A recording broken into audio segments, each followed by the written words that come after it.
전능하사 천지를 만드신 하나님 아버지를 내가 믿사오며 그 외아들 우리 주 예수 그리스도를 믿사오니 이는 성령으로 잉태하사 동정녀 마리아에게 나시고 본디오 빌라도에게 고난을 받으사 십자가에 못 박혀 죽으시고 장사한 지 사흘 만에 죽은 자 가운데서 다시 살아나시며 하늘에 오르사 전능하신 하나님 우편에 앉아 계시다가 저리로서 산자와 죽은 자를 심판하러 오시리라.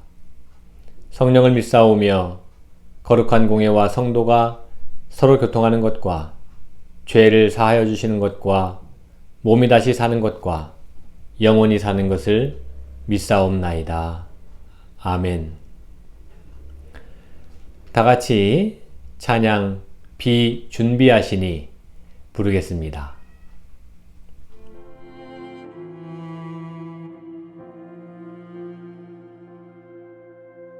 우리 주는 위대하며 능력이 많으시도다.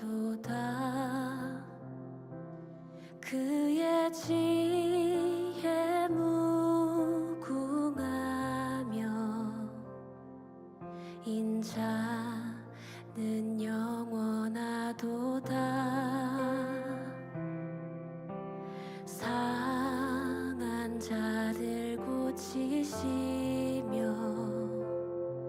상처를 싸매시도다. 별들의 수를 세시며 이름을 붙이셨도다.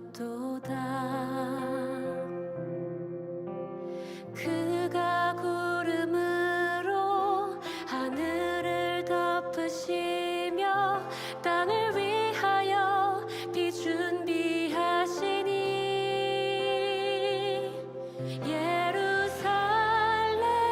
예루살렘아 여호와를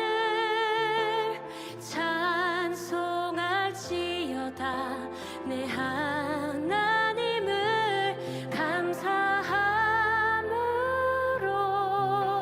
그 앞에 나가며 주 임재 앞에 경배해. 오늘 함께 나눌 하나님의 말씀은 창세기 16장 4절부터 16절까지의 말씀입니다. 봉독합니다.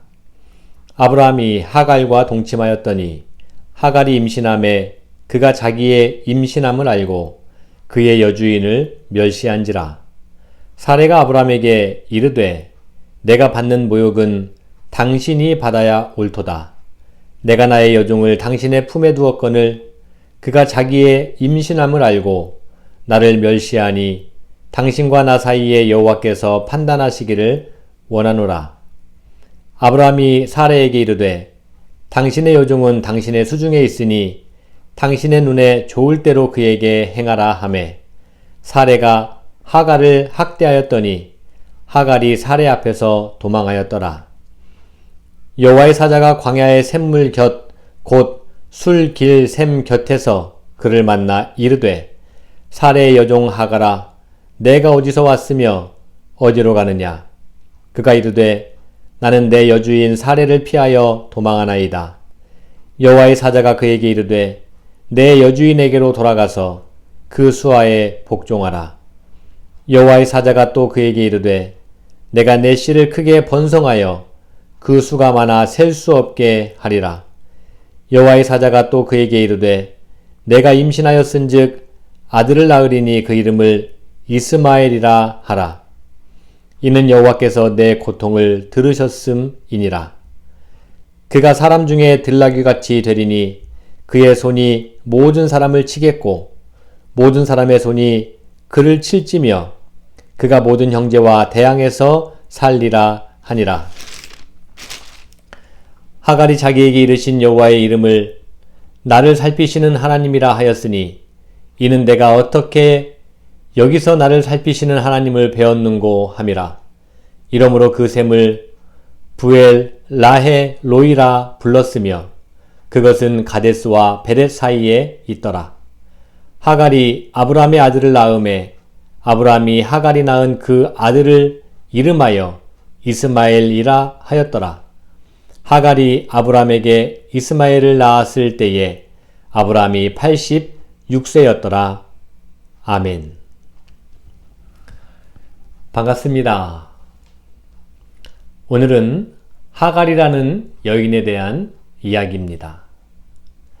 하갈, 그녀는 애굽인이었고 종이었습니다. 신분사회였던 당시에 종은 세습되었기 때문에 아마도 하갈은 태어나면서부터 종이었을 것입니다. 신분사회에서 종의 신분을 벗어난다는 것은 사실상 불가능하다고 할 수 있습니다.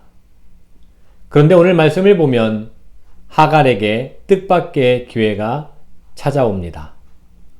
바로 아브라함의 대를 잇는 자격을 얻어서 종의 신분에서 벗어날 수 있는 길이 열린 것이죠.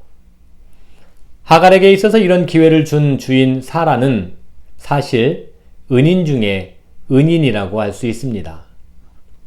사라가 자신의 몸종을 자신을 대신해서 대를 잇는 사람으로 선택한 이유는 아마 오랜 시간 사라가 데리고 있어 본 결과 그래도 믿을 만하다고 생각해서였을 것입니다. 그런데 예상 밖의 결과가 나왔죠. 하갈이 임신을 하자마자 태도가 돌변해서 주인인 사라를 무시하다 못해 멸시했기 때문입니다. 이에 분노가 치밀어 오른 사라는 남편 아브라함에게 이 일에 대해 명확하게 처리해 줄 것을 요청하죠. 당시 몸종은 주인의 임의 처분 대상이었습니다. 하갈이 사라의 몸종이었을 때에는 아브라함의 동의 없이 자신의 임의로 처리할 수 있었지만 이제는 아브라함의 아내의 자격을 얻었기 때문에 그래서 아브라함이 주인이었기 때문에 사라는 아브라함에게 공평한 판단을 요청해야 했던 것이죠. 이에 곤란한 문제에 부딪힌 아브라함은 하갈은 본래 사라의 종이었으니 사라에게 알아서 처리하라고 내맡기죠. 이에 사라가 크게 분노해서 임신한 하갈을 심하게 학대하자 하갈은 견디지 못하고 도망가고 맙니다. 하갈, 그녀는 왜 임신을 하자마자 태도가 돌변해서 배은망덕한 자가 되어 화를 자초했을까요? 그리고 이런 못된 하갈을 왜 하나님께서는 만나주시고 또 아무런 책망의 말씀 없이 주인 사라에게 돌아가 그녀에게 복종하라고 말씀하셨고 하갈은 또 무슨 생각으로 옛 주인에게로 돌아가서 어떻게 화해할 수 있었을까요? 한번 생각해 봅시다. 하갈, 그녀는 한 맺힌 여인이었습니다. 대대로 노예로 살아왔던 여인, 태어나면서부터 종인 그녀의 혈관 속에는 종의 피가 흐를 수밖에 없었고 단 한 번도 자유라는 것을 누려볼 기회가 없었던 여인이었습니다. 복종, 책망, 채찍과 매에 익숙해 있던 여인, 어디에서도 사람 대접 받지 못하고 물건 중에 하나일 뿐 일하는 기계로 취급받던 여인, 하갈은 이런 여인이었습니다.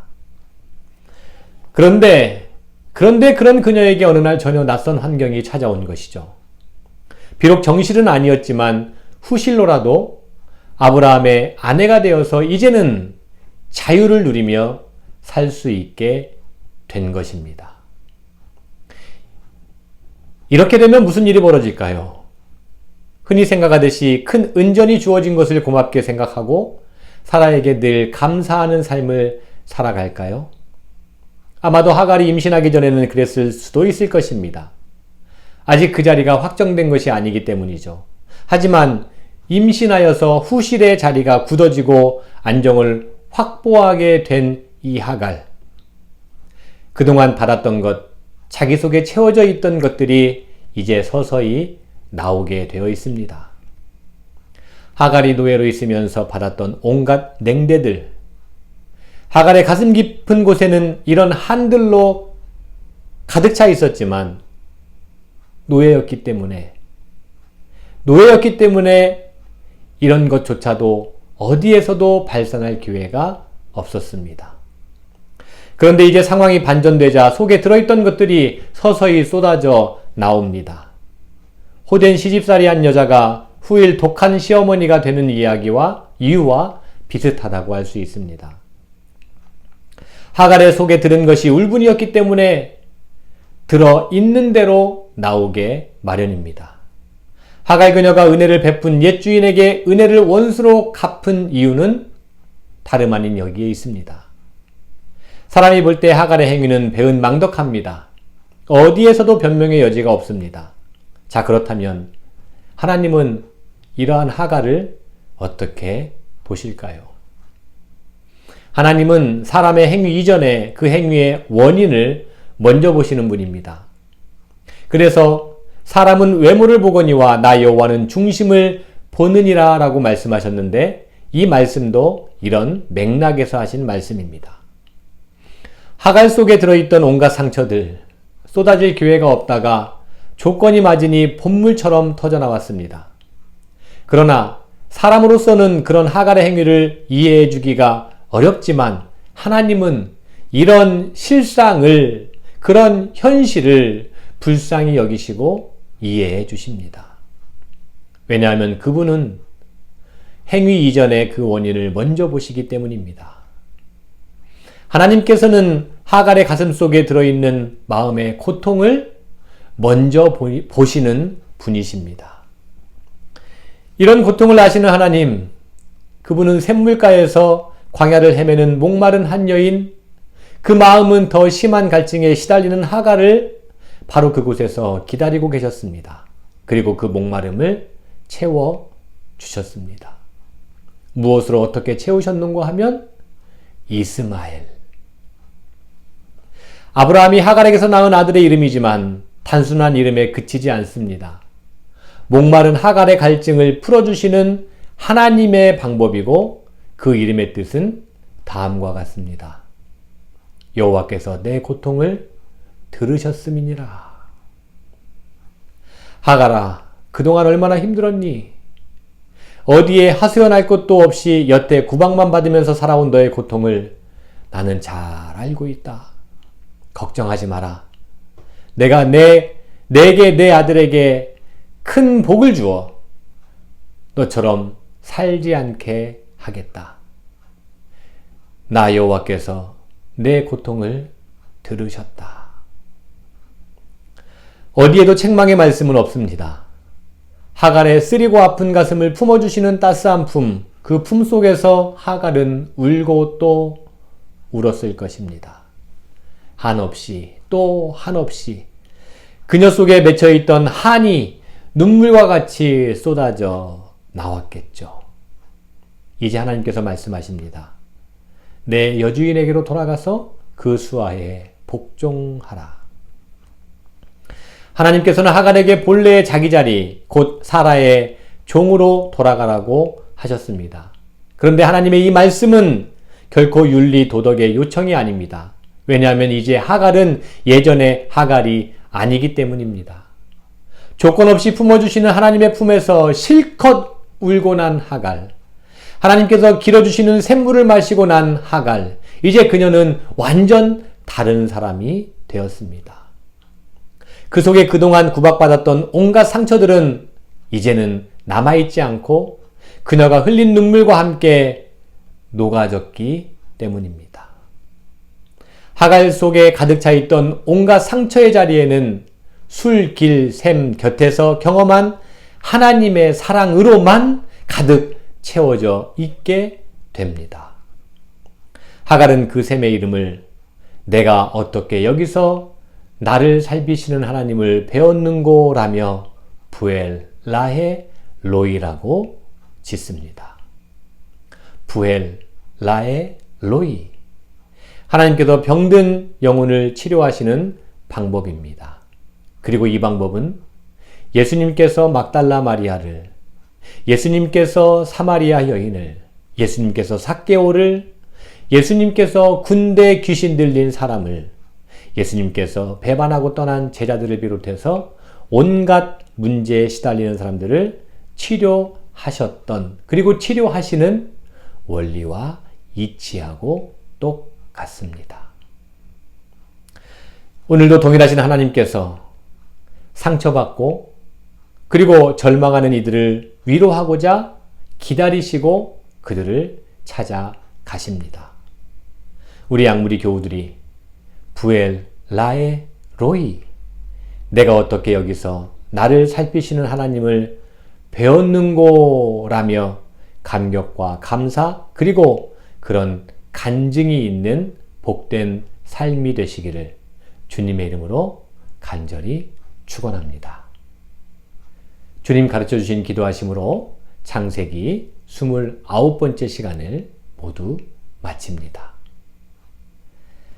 하늘에 계신 우리 아버지여, 이름이 거룩히 여김을 받으시오며 나라가 임하시오며 뜻이 하늘에서 이루어진 것 같이 땅에서도 이루어지이다. 오늘 우리에게 일용할 양식을 주시옵고 우리가 우리에게 죄 지은 자를 사하여 준 것 같이 우리 죄를 사하여 주시옵고 우리를 시험에 들게 하지 마옵시고 다만 악에서 구하시옵소서. 나라와 권세와 영광이 아버지께 영원히 있사옵나이다. 아멘. 남은 한 주간도 주님 안에서 평안과 기쁨과 감사를 누리고 또 전하는 우리 교우들이 되기를 간절히 소망합니다. 고맙습니다.